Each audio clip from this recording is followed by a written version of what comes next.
upgraded in any way. Odyssey was holding her right shoulder. The Indiana Fever finally secured a playoff win that fans had been waiting years for. But leave it to the WNBA to twist what should have been pure joy into yet another fiasco. Instead of the headlines being about Lexie Hull's game-winning steal or Kelsey Mitchell and Aliyah Boston's heroics, the story turned into, believe it or not, a confrontation between Sophie Cunningham and a league-hired security guard. Sophie, rocking a bulky leg brace and standing nowhere near game-ready, wasn't running onto the court or instigating trouble. A security guard decided to play sheriff and bark at Sophie as if she'd just rushed the floor mid-brawl. In this video, we'll break down this incident and reveal what Sophie said that's turning heads. But first, do you think Sophie is being singled out? Let us know down in the comments below. Oh, Sophie, you're like that? Yeah, Chloe, she's like that. She's like that. She ain't moving. Oh, and then she puts her hands on the hip. Let me talk to your manager. Oh, shit. All right, Sophie, say no more. Say no more. Now, when your teammate gets injured, you're allowed to hop on the court and just to see if your teammate's doing good. So, injured, healthy. So, Chloe, Sophie, they had every right to be on the court over here. Here's the question everyone's now asking. Was this just a clueless overreaction from one overzealous rent-a-cop? Or was it part of the larger, more troubling pattern that we've already seen in the WNBA, targeting certain players who don't fit their preferred narrative? When you look at the history, it's hard not to think Sophie was singled out deliberately. And her reaction, calm but defiant, showed she wasn't about to be intimidated by some glorified hall monitor. The setting should have been nothing but celebratory. The Fever, despite missing Caitlin Clark and half their rotation, including Ari McDonald, Sydney Colson, Chloe Bibby, Damaris Dantas, and Sophie herself, had managed to pull off a dramatic playoff win. Fans were on their feet, the team was hyped, and everyone should have been basking in that postseason energy. But instead, we got the surreal image of Sophie, in her brace, standing at midcourt, only to be approached aggressively by league security. No scuffle, no violation, no reason for confrontation. Yet suddenly she was treated like some kind of threat. Why in the F is that security guard all up on Sophie Cunningham? And look, I think there is a reason she got up in Sophie's face. And I don't think there was any need to sort of bow up to Sophie like that. I don't think, and to Sophie's credit, she did not back down at all. Think about the optics here. Sophie Cunningham, clearly injured, unable to sprint if she wanted to, being leaned on by a security guard who looked determined to escalate what should have been nothing. The camera caught it perfectly. Sophie's expression moving from puzzled to annoyed to the unmistakable Cunningham glare that fans know all too well. That's the look of someone saying, "Really? This is what you're doing right now?" And frankly, she had every right to give it. The moment hit social media almost instantly. Within minutes, clips of Sophie's stare-down were everywhere. And the reaction? Pure outrage. Not because Sophie overreacted, but because fans could see with their own eyes how unnecessary the whole thing was. It wasn't enforcement, it was harassment. And it plays directly into the frustrating narrative that has followed Sophie throughout her career. She's always painted as the villain. So Odyssey Sims goes down hard, and Sophie Cunningham, Caitlin Clark, Chloe Bibby are waiting for her at half court, and the cop tries to get Sophie Cunningham to move. Sophie Cunningham was like, "You're not going to get me to move. I'm waiting for Odyssey." And you could see during the review, look at Sophie Cunningham clapping, not moving, waiting for her teammate. That's the Fever for you. Why? Because Sophie doesn't toe the WNBA's party line. She's outspoken. She challenges narratives. She's confident, unapologetic, and refuses to shrink back just because people want her to. And for that, she's been treated differently by rival fans, by media outlets, and now apparently by the league's own staff. This is the same Sophie Cunningham who trends regularly on Twitter, whose clips rack up clicks, and whose fan base is one of the loudest in women's basketball. She's good for business. But instead of embracing her, the WNBA seems intent on turning her into a problem. Comments poured in across Twitter, Instagram, and YouTube. Some said flat out, Sophie gets treated this way because she doesn't match the league's preferred image. Others highlighted the racial and cultural double standards at play. If Angel Reese or Paige Beckers had been in Sophie's spot, the narrative would have been flipped. Look at their passion, their leadership. But Sophie Cunningham in a leg brace? Suddenly she's the problem. Fans weren't buying it, and they let the league know it. Hashtags like Free Sophie and WNBA Exposed trended within hours. Folks, I didn't realize how much fun I would have watching these people break down. It's a meltdown. It's a meltdown on Twitter today. It's embarrassing to a certain extent. Not for me, for them. And then we got the Caitlin Clark and the Indiana Fever getting booed as they're getting off their court.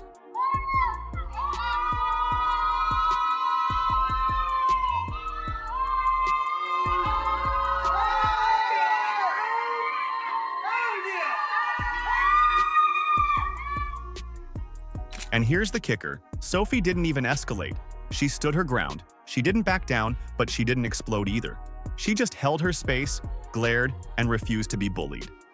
In other words, she showed more professionalism than the very security guard who provoked the confrontation. And that's why the clip went viral. It wasn't drama she caused. It was drama the league created. Now let's connect some dots. We've seen similar incidents before. Remember when refs felt uncomfortable with Dejanay Carrington and suddenly security had to step in? The league rushed to defend Carrington, the Players Association rallied around her, and everyone framed it as unfair treatment. So why the radio silence when the exact same thing happened to Sophie? Why is it only fans calling out the double standard while the league leadership stays silent? Check this out right here. Yeah, you see this guy right here? Right in this gentle area? Let me just, you see this guy? The ref asked this dude to step out here. All right? Now, Cheryl Swoops wants this referee fired. She wants him fired. Look, he felt something. He felt something was amiss. Of course, Cheryl Swoops is defending Dejanay Carrington. This isn't just about one overzealous cop. It's about the WNBA's ongoing problem with players who don't fit the mold.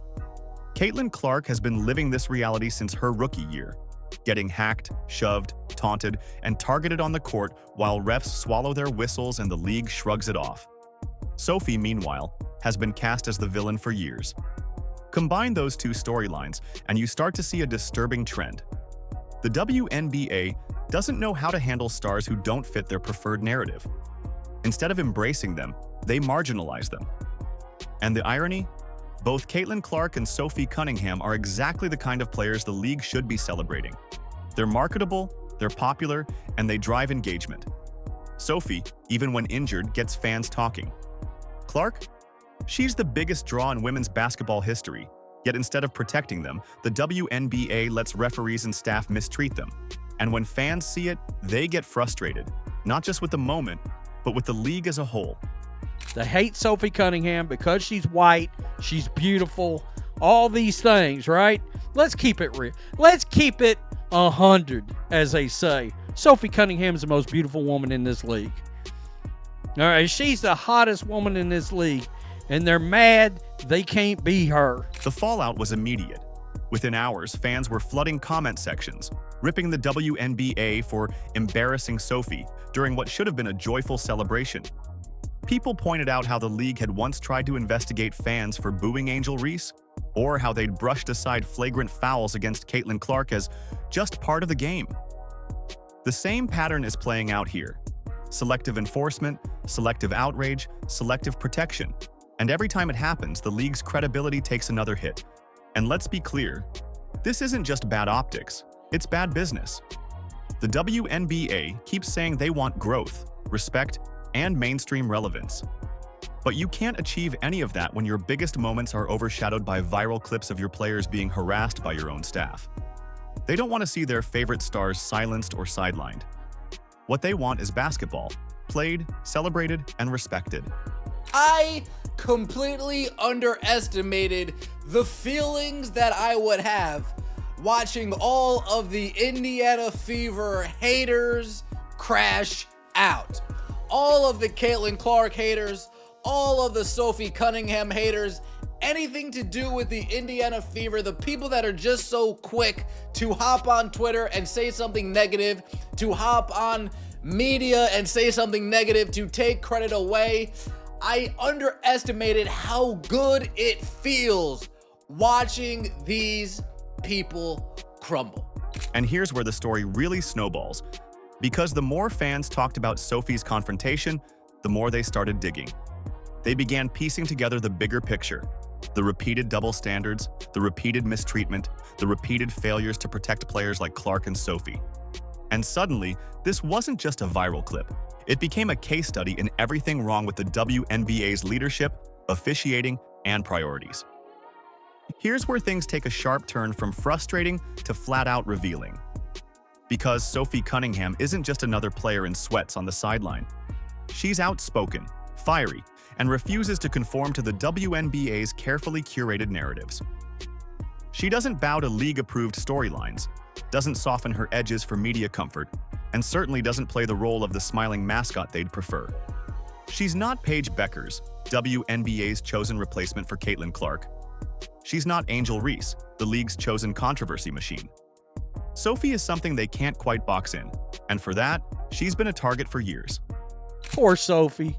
She got the contraption on. She looks great in a ball cap. Let's just keep it real. We're keeping it 100 here, as the kids say. And here we go. Right here, she's at mid-court. And then Paula Blart, mall cop. What are you doing? Well, I mean, what you doing? She got a leg brace on. For crying out loud. You come out here trying to be Brody and trying to do something, knowing damn good and well. Look at this police officer sauntering up. Here's the irony. That very defiance, the unwillingness to play nice with the league's preferred image, has made her popular. People love her because she's real. She's unfiltered. She's willing to say the thing everyone else is too scared to say. That's precisely the kind of energy a league desperate for mainstream relevance should be celebrating. But instead of embracing her as a draw, the WNBA seems determined to minimize her impact. Look at the marketing. How many times have you seen Sophie front and center in WNBA promos? Barely any. Yet her name trends constantly, her highlights rack up clicks, and her interviews get replayed more than players the league pushes twice as hard. When controversies flare, notice the difference. If Sophie gets in a dust-up, she's branded the villain. But if Angel Reese does the same thing, suddenly it's called passion and swagger. Fans see it, and they're not stupid. The favoritism is obvious. And when a leg-braced Sophie got shouted at by a cop for daring to care about her teammates, that hypocrisy reached a new low. There was no logical answer, except the uncomfortable one fans are already whispering. Sophie Cunningham is being singled out. It was one of those games. It was such a good W game. Like it was physical. There's a lot of back and forth, a lot of great plays. But I just knew deep down in my gut that we were going to win. Like somehow we were going to win. And like, I think there was like a minute or like 40, I don't even know, like around 40 seconds left. And they left our all-star player wide open under the hoop for the go-ahead layup. And then Lexie Hull had a freaking badass steal and like it was over. But And that's where the damage stretches beyond Sophie herself. Because casual fans, many of them pulled in by Caitlin Clark's star power, are watching too. These are the newcomers who dipped their toes into WNBA basketball for the first time this season, only to see nonsense like this play out. They weren't talking about Lexie Hull's heroic steal. They weren't talking about the Fever's grit. They were talking about Sophie versus the mall cop. When outsiders see a league more focused on drama than basketball, they don't walk away impressed. They walk away convinced the WNBA is unserious, and that perception is lethal. Fans unleashed their fury online, and it wasn't polite. Comment sections were filled with blistering attacks on Commissioner Kathy Engelbert, blasting her for presiding over what they called the most embarrassing league in professional sports. Some went further, calling for her resignation, accusing her of turning the WNBA into a circus act. When fans care more about your controversies than your competition, that's not growth. That's collapse disguised as buzz. Kathy Engelbert, we need an investigation. Call the FBI. Call the local police department. We need an investigation as to who was raining down those boos on the Indiana Fever. They're all racist. Or, hear me out here, or this is sports and that's expected. Notice how the Indiana Fever players, oh, they didn't cry. Oh my God. Notice how they didn't do that. Meanwhile, Sophie herself handled the mess better than anyone else could have. She didn't blow up, didn't feed the drama, and didn't hand the league ammunition. She stood firm, didn't retreat, and let her body language say it all. "You won't intimidate me." And the fans noticed. They flooded her social media with support, turning her into the hero of the night. Once again, Sophie proved that when the league tries to diminish her, it only strengthens her base. And then came her actual response. The league is so mad that we won because we're literally not supposed to be here at all. And that just like kind of fuels our fire even more. But it was just like so fun. It was one of those games that, first of all, I was sweating my ass off because I was so nervous and like, I don't really get anxious about stuff. I was so anxious. Like I could not sit still. I was legit. I felt like I played with how much I was sweating. And so in classic Cunningham fashion, she brushed it off with humor. No angry press conference, no bitter rant. Just a subtle jab that reminded everyone she's in control of her own narrative. That's the kicker here. The league thinks targeting Sophie weakens her, but every time they try, her popularity only grows. Fans love an underdog who refuses to be silenced, and Sophie embodies that perfectly. Sure. And I think we all know that if there's one thing that male sports fans want to see in their spaces and on their screens, it's more of me. All right. Of course, this isn't a standalone issue. The WNBA has a disturbing track record of failing to protect and promote the very players who drive its success. Look at Caitlin Clark. For 2 seasons, she's taken harder fouls than anyone else, constantly hacked and shoved with minimal whistles. The refs let it slide, the league shrugs it off, and fans are left furious at the lack of protection. Or take Lexie Hull. Her playoff heroics barely got a passing mention in league media, even as fans hailed her as clutch. And now, Sophie gets humiliated by league security in the middle of a celebration. It's not coincidence, it's a pattern. The WNBA wants to sell a narrative of collective growth. Everyone's contributing, the league is rising together. But the truth is uglier. Leadership picks favorites and pushes others to the margins. That kind of selective promotion isn't just unfair, it's catastrophic. You can't demand loyalty from fans while mistreating their favorites. Eventually, people stop showing up. And when that happens, no TV contract or sponsorship deal will patch the hole. That's why the Fever's playoff run should have been a moment of triumph. Even without Caitlin Clark, even with half the roster banged up, they managed to win. That was the headline. Instead, it got overshadowed by a rent-a-cop barking at Sophie Cunningham. The league could have highlighted Lexie Hull's defensive brilliance, Aliyah Boston's steady dominance, Kelsey Mitchell's leadership, or the resilience of a short-handed roster. Instead, fans are mocking the WNBA over mall cop antics. That's not just embarrassing, it's malpractice. Indiana Fever are heading to the semifinals. Let's see, driving to the foul line and the paint, lays it in.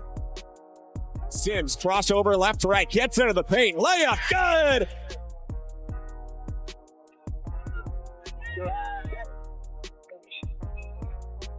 Inside, Boston. And at the center of it all sits Sophie Cunningham, whose only crime was caring about her team. Wearing a brace, limping, clearly injured, and somehow treated as if she were storming the court.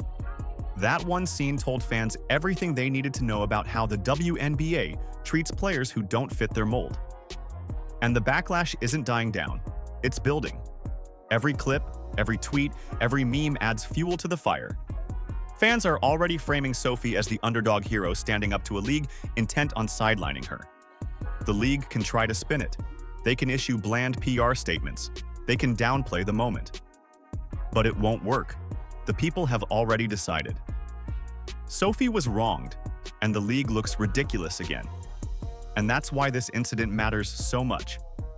Because once more, the narrative isn't about basketball. It's about the WNBA's inability to get out of its own way. Do you think Sophie is being singled out? Let us know down in the comments below. Like, subscribe, and turn on all notifications so you never miss out. Click the video on the screen, and we will see you in the next one.